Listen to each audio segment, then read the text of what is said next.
You were never meant to carry the weight of the whole world on your shoulders, yet here you are, wondering why you feel like you're breaking. Most of us are living our lives like we're running a race that has no finish line, and we're wondering why our legs are giving out. If you feel like you're drowning in a sea of notifications, deadlines, and the endless noise of other people's opinions, you aren't alone. Today we're going to stop running. We're going to look at why your mind feels like a messy room and how you can start cleaning it out, one breath at a time. By the end of this, you'll see that peace isn't something you find in a mountain cabin or a fancy retreat. It's something you carry inside you, waiting for you to simply notice it's there. There is a specific way to flip the switch from panic to peace, and it's a lot simpler than you've been told. Think about the first thing you do when you wake up. For most of us, we reach for that glowing rectangle on the nightstand. Before our feet even touch the floor, we've let the whole world into our bedroom. We see bad news from across the ocean. We see a work email that makes our stomach drop. And we see photos of people we barely know living lives that look much better than ours. Within 60 seconds of being awake, our inner peace has been traded for a feeling of being behind. This is the noise of modern life. It's a constant humming static that we've become so used to that we don't even notice it's there until it stops. We've been taught that being busy is a badge of honor. If you aren't tired, you aren't trying hard enough, right? But that's a lie that leads to a hollow kind of success. You might be getting things done, but are you actually present for any of it? When we live at this speed, we become fragmented.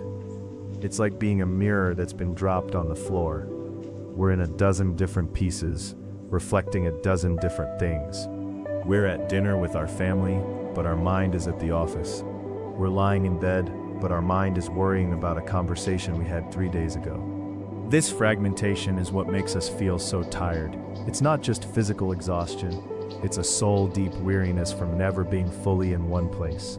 Your inner compass is spinning in circles because you're trying to point it toward every single demand the world makes of you.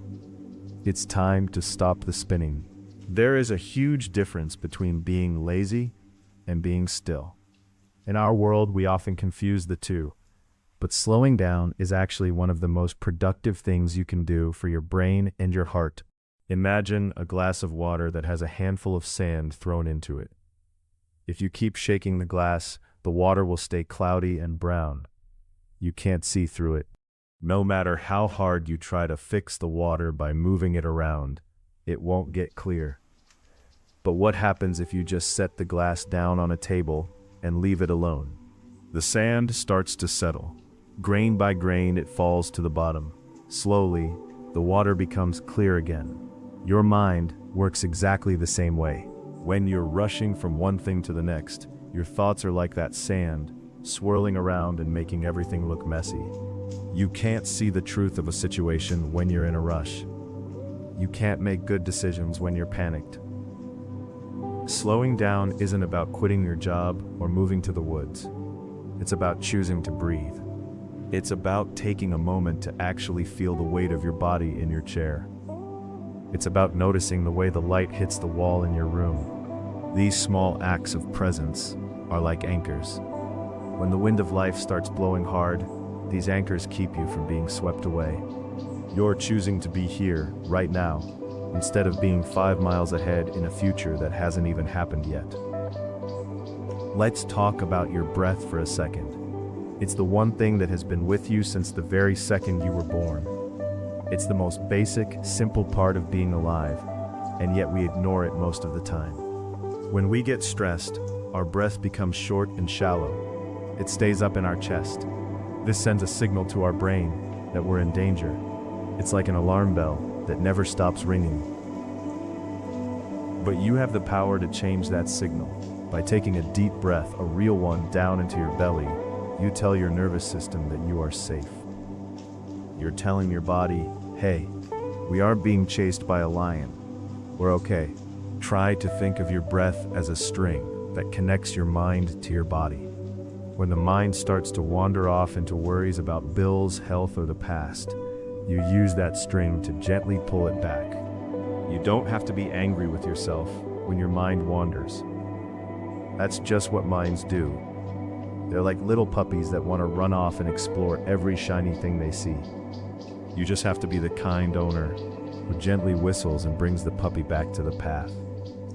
Each time you bring your attention back to your breath, you're getting stronger. You're building a muscle of peace that will serve you when things get really tough.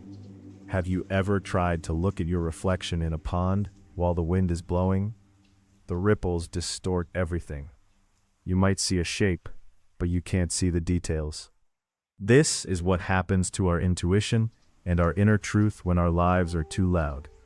We lose track of who we actually are because we're too busy being who everyone else needs us to be. Stillness acts like a mirror.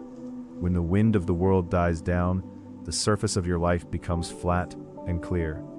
This is when you start to hear that little voice inside you.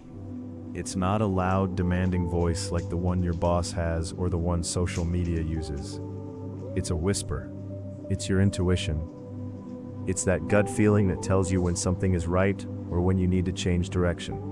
Most of us are terrified of stillness because we're afraid of what we'll hear when the music stops. We're afraid that if we're quiet, we'll realize we're unhappy or that we've been heading the wrong way.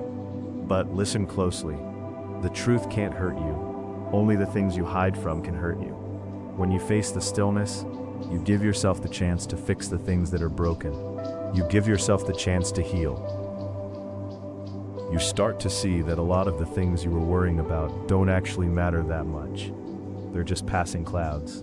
The sky, the real you, is always there, big and blue and steady, behind the clouds. We often think that being strong means being hard. We think we have to be like a stone wall that nothing can get through. But what happens to a stone wall during a massive earthquake? It cracks. It crumbles into pieces because it's too rigid. Real emotional strength is more like a willow tree. A willow tree is flexible. When a storm comes, it doesn't try to fight the wind. It bends. It leans all the way over, sometimes touching the ground. But because it can bend, it doesn't break. Once the storm passes, the willow tree stands back up, taller and stronger than before. Finding inner peace doesn't mean your life will be perfect. It doesn't mean you'll never have a bad day or a loud argument. It means that when those things happen, you have the flexibility to handle them without losing your core. You can feel the sadness, the anger, or the fear, and then you can let it go. You don't have to hold on to it until it turns into a heavy weight in your chest. Balance isn't about standing perfectly still on a tightrope. It's about the constant little movements you make to keep from falling. It's okay to wobble. Wobbling is how you stay on the rope. Imagine your soul is a garden. If you never visit it, weeds will grow. Trash might blow in from the street. The plants will dry up and turn brown. A lot of us treat our inner selves this way. We spend all our time working on the outside of our lives, our house, our car, our clothes, and we let the garden inside us fall apart. Restoration is the act of going back into that garden. It means pulling out the weeds of negative self-talk. It means watering the things that make you feel alive. What are those things for you? Maybe it's the smell of fresh coffee in the morning. Maybe it's the way the grass feels under your bare feet. Maybe it's drawing, or singing, or just sitting on a porch watching the birds. These aren't guilty pleasures. They are necessities. You cannot pour from an empty cup. If you don't take the time to restore your own spirit, you won't have anything left to give to the people you love. Taking time for yourself isn't selfish. It's an act of love for everyone around you. When you are peaceful, you bring peace into every room you walk into. When you are calm, you become a safe place for others to land. At the end of the day, all the searching we do, the searching for money, for fame, for approval, is really just a search for home.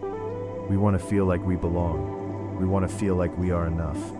The secret is that you are already home. You are already enough. You don't have to earn the right to exist or the right to be happy. You don't have to wait until you lose 10 pounds or get a promotion or have a perfect house to start feeling peace. You can choose it right now. You can choose it in the middle of a messy kitchen or a stressful day. Inner peace is the realization that you are okay, right here, right now, exactly as you are. You are a human being, not a human doing. Your value doesn't come from your to-do list. It comes from the fact that you are here breathing and capable of love. As you go back into your day, try to carry a little bit of this stillness with you. When you feel the tension rising in your neck, take that one deep breath. When you feel the urge to rush, walk a little slower. Remember that you are the sky, not the storm. You have the strength to weather anything because you have a center that can't be shaken by the world outside. You are finding your way back to yourself, and that is the most important journey you will ever take. Take a deep breath, let it out slowly, and remember that you can come back to this feeling whenever you need to. Make sure you subscribe to my channel, CalmPathway 77.